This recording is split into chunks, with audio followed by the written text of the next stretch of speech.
Before humanity existed, before the first human ever set foot on Earth, creation had already begun. The universe was not empty. It was already alive with beings unseen. But who were they? And what were they doing before humans existed? To understand the story of humanity, we must go back to the very first intelligent creations, the angels and the Jinn. So the question is, who were the first beings ever created? In Islamic tradition, the first creations were not humans, but angels. Beings created from light.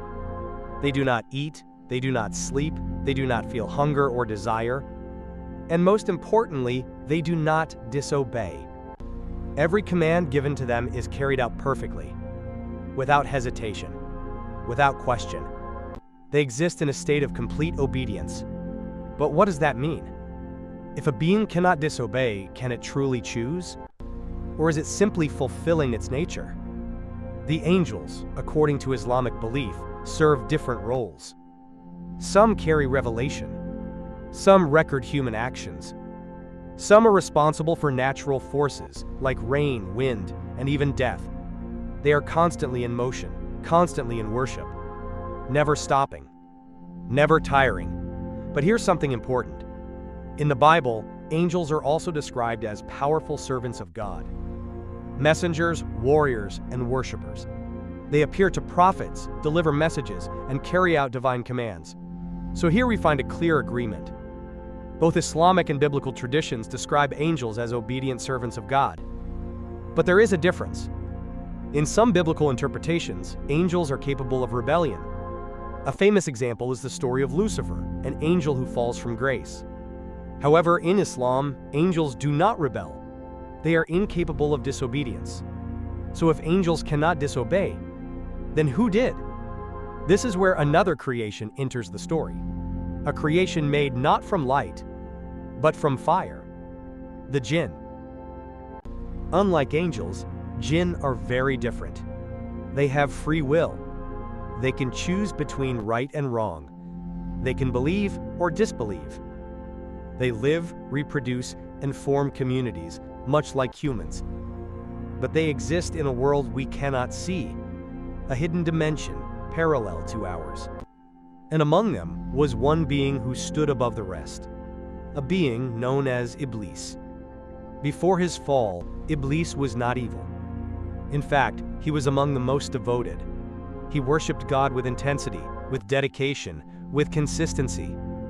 Some traditions even describe him as being elevated among the angels due to his devotion. But here is something crucial. In Islam, Iblis was not an angel. He was a jinn. This is an important distinction, because it explains something that angels cannot do: disobey. So the question becomes, what caused Iblis to fall? What could turn one of the most devoted beings into the enemy of mankind? The answer begins with a moment, a command, a test. But before that moment arrived, something else was already happening. The angels had witnessed creation before humanity, and according to Islamic teachings, they were aware of corruption that had already taken place. Some interpretations suggest that the jinn who lived on earth before humans had caused fasad, corruption, and violence. So when God announced the creation of a new being, a new creation, the angels responded with a question. They said, "Will you create a being that will cause corruption and shed blood while we glorify you and worship you?" This was not disobedience. It was a question, a request for understanding, and the response was powerful. God said, "I know what you do not know." And with that, the stage was set. A new creation was about to enter existence. A creation unlike any before it. A creation with knowledge, choice, and responsibility. Humanity. But before humans could even begin their journey, a test would take place. One that would reveal the true nature of Iblis and change everything forever. But before we go there, let's return to a key comparison. In the Bible, the story of Lucifer describes a being who becomes arrogant, who desires elevation, who refuses submission.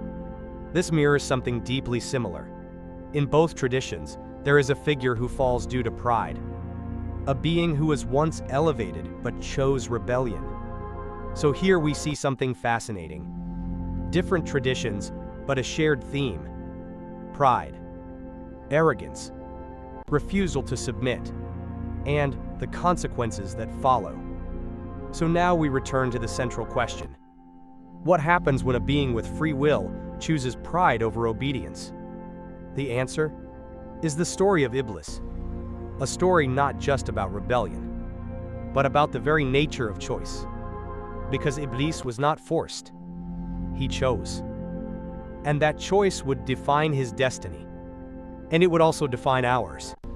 Because his story is directly connected to humanity, to temptation, to good and evil, to every decision ever made. But the moment of his fall has not yet happened. And when it does, it will begin with a command.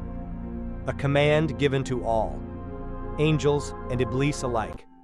A command that would test obedience and reveal arrogance. And that moment is where everything changes.